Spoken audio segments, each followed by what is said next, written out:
नमस्कार मित्रों, श्रीमद् भगवद गीता का प्रथम श्लोक। पहले श्लोक में धृतराष्ट्र कहते हैं संजय से, धर्मक्षेत्रे कुरुक्षेत्रे समवेता युयुत्सवः मामकाः पांडवाश्चैव किम कुर्वत संजय।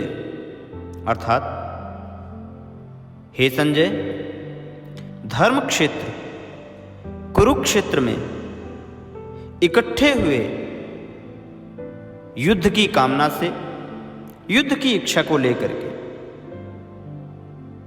मेरे अर्थात कौरव और पांडु के पुत्रों ने क्या किया। किम कुर्वत संजय, उन्होंने क्या ऐसा किया, हमें विस्तार से बताएं। धृतराष्ट्र कौन है मित्रों? धृतराष्ट्र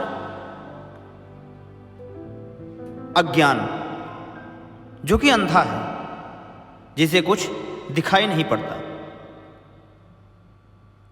सुनाई पड़ता है परंतु दिखाई नहीं पड़ता, जो अंधा है।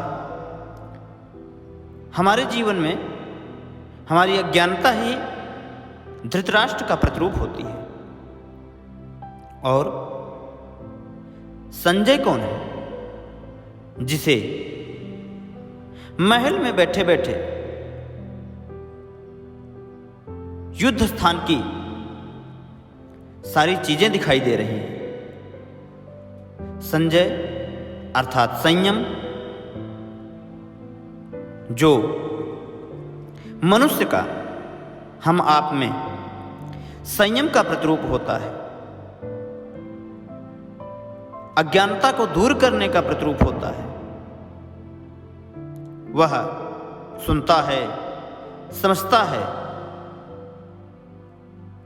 और समझ करके उस परब्रह्म परमात्मा की, उस चेतना के विषय में बताता है। वही संयम अर्थात संजय है। अज्ञान मन के अंदर सदैव निवास करता है और उस अज्ञान से ढका हुआ जो मन है, वह धृतराष्ट्र सदैव अंधकार में रहता है, अज्ञानता में रहता है। और उस अंधकार को समाप्त करने के लिए ही संजय रूपी संयम सामने प्रस्तुत होता है और परमात्मा के परम तत्व को, उस सत्यता को प्रदर्शित करता है। युद्ध स्थान अर्थात धर्मक्षेत्र कुरुक्षेत्र। यह धर्मक्षेत्र क्या है, यह कुरुक्षेत्र क्या है, यह समझने का विषय है। क्योंकि पहले भी आपको बताया गया कि गीता केवल समझने का विषय है, अपने हृदय में हृदयंगम करने का विषय है, मनन करने का विषय है। हमारा ये जो शरीर है, यह काया एक क्षेत्र का प्रतिरूप होता है। यह एक ऐसा क्षेत्र है जहां पे अनेकानेक प्रकार की संपत्ति, जैसे ज्ञान, चेतना, मन, आत्मा आदि ऐसी संपत्ति जो कि दैवीय हैं, उत्तम हैं, वह स्थिर होती हैं, स्थित होती हैं। जब हृदय देश में, आपके आत्म तत्व में परमात्मा के दैवीय संपत्तियों का प्रादुर्भाव होता है या अधिकता होती है, वही शरीर धर्म क्षेत्र कहलाता है। जैसे किसी मंदिर स्थान पे चले जाएं, वहां पर आपको अधिकांश भगवान का भजन करने वाले ही लोग मिलेंगे, परंतु आसुरी संपत्ति अर्थात किसी मदिरालय में चले जाएं, तो वहाँ पर अनैतिक भाषा को बोलने वाले, अनैतिक खान पान को करने वाले लोग मिलते हैं। तो जब आसुरी संपत्ति का इस शरीर में, इस काया में, इस क्षेत्र में अधिकता होती है तो वह कुरुक्षेत्र बन जाता है, अर्थात वह युद्ध क्षेत्र बन जाता है। कुरुक्षेत्र का तात्पर्य होता है, कुरु का तात्पर्य होता है करना, करो, आज्ञा कारक, आदेशात्मक यह शब्द है। भगवान श्री कृष्ण कहते हैं कि ये जो तीनों गुण हैं, सत्य, रज और तम, यह जब दूसरों के वश में होकर के मनुष्य कर्म करता है तो वह कहीं न कहीं उस कुरुक्षेत्र में द्वंद्व कर रहा होता है। मनुष्य क्षण मात्र भी बिना किए नहीं रह सकता, क्योंकि कर्म करना उसके गुणों का प्रतिरूप है। गुण स्वयं करवा लेते हैं कर्म। यदि आप सो भी जाते हैं तब पर भी कर्म करना बंद नहीं होता है, वह भी स्वस्थ शरीर की आवश्यक खुराक मात्र है, भोजन मात्र है। तीनों गुण मनुष्य के शरीर को देवता से कीट पर्यंत, कीड़े मकोड़े सब गुणों के ही माध्यम से बंधते हैं, अर्थात एकत्रित होते हैं। जब तक प्रकृति और प्रकृति से उत्पन्न गुण जीवित हैं तब तक यह कुरु अर्थात आदेश लगा रहता है। अतः जन्म और मृत्यु वाला यह क्षेत्र, विकारों वाला यह क्षेत्र, परवश कार्य करने वाला यह क्षेत्र ही कुरुक्षेत्र कहलाता है। और सत्कर्म करने वाला परम धर्म, उस परमात्मा में प्रवेश दिलाने वाली जो पुण्यमयी प्रवृत्तियां हैं, जो परमात्मा में सदैव चिंतन करने वाली प्रवृत्तियां हैं, उस क्षेत्र को धर्म क्षेत्र कहा जाता है। वैसे तो अनेक स्थान को कुरुक्षेत्र की संज्ञा दी जाती है। पृथ्वी पर हमारे भारतवर्ष में पुरातत्व विभाग कहीं पंजाब में बताते हैं, कहीं राजस्थान में बताते हैं, कहीं काशी प्रयाग के मध्य बताते हैं। अनेक स्थलों को कुरुक्षेत्र की संज्ञा दी जा रही है। परंतु गीताकार ने स्वयं जिस स्थान को कुरुक्षेत्र बताया हुआ है वह कहाँ है? भगवान स्वयं 13वें अध्याय के पहले श्लोक में कहते हैं कि इदं शरीरम कौन्तेय क्षेत्र मिथ्याभिधीयते। हे अर्जुन, यह शरीर ही एक ऐसा क्षेत्र है जो इसको जानता है, इसका पार पा लेता है, वही क्षेत्रज्ञ है, क्षेत्र को जानने वाला है। अर्थात कुरुक्षेत्र और धर्म क्षेत्र का ज्ञाता वह जाना जाता है।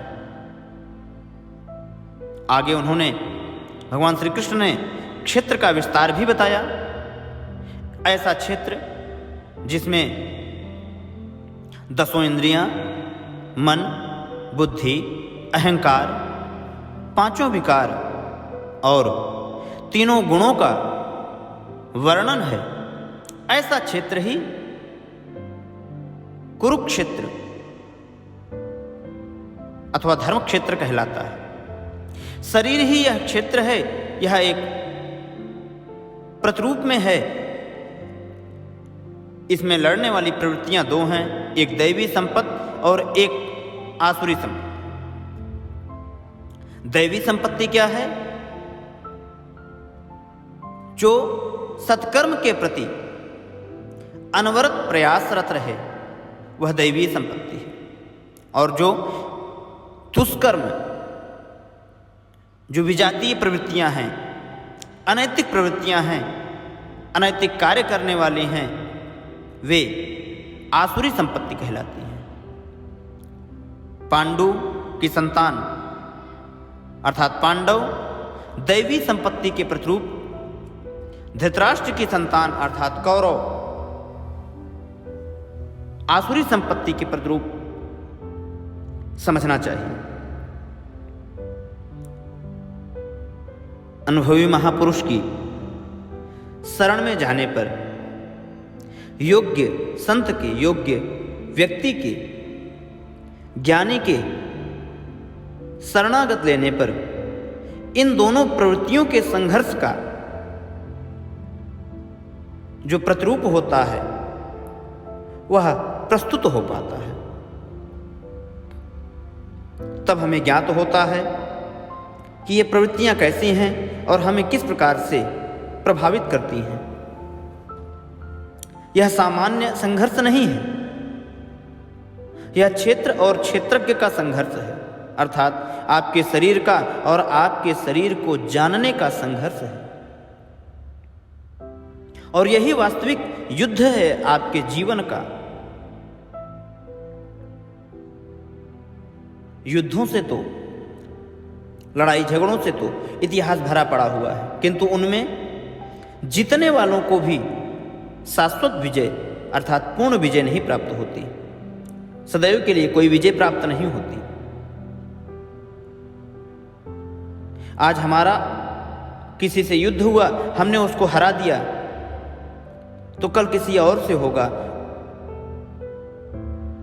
ऐसे शाश्वत विजय नहीं प्राप्त हो सकती। ये तो आपसी बदले हैं, आपसी द्वेष हैं। प्रकृति का सर्वथा समन करके इस प्रकृति से परे होकर के परम सत्ता का प्राप्त करना, परम परमात्मा का दर्शन करना और उसमें प्रवेश पाना ही वास्तविक विजय कहलाता है। मनुष्य जब उस विजय को प्राप्त करता है, तब उसे कुछ भी पाने की चाह नहीं रहती। यही एक ऐसी विजय है जिसके पीछे कभी हार नहीं होती है।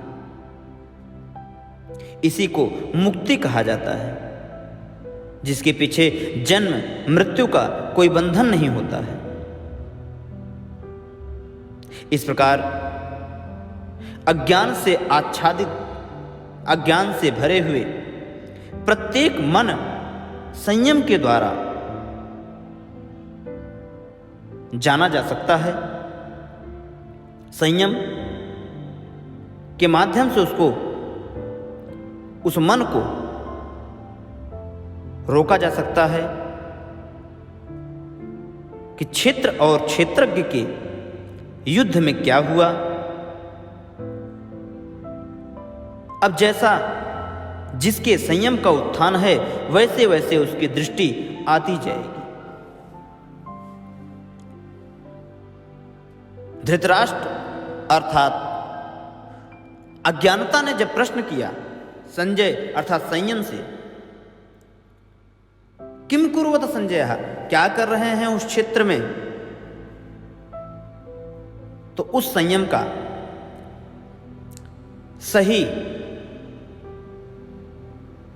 प्रतिरूप समझना और उस संयम के माध्यम से उस जन्मांध धृतराष्ट्र को मार्ग प्रशस्त करना ही सात्विक कर्म की, सजातीय कर्म की सजातीय प्रवृत्ति की वास्तविक कामना होनी चाहिए और होती है।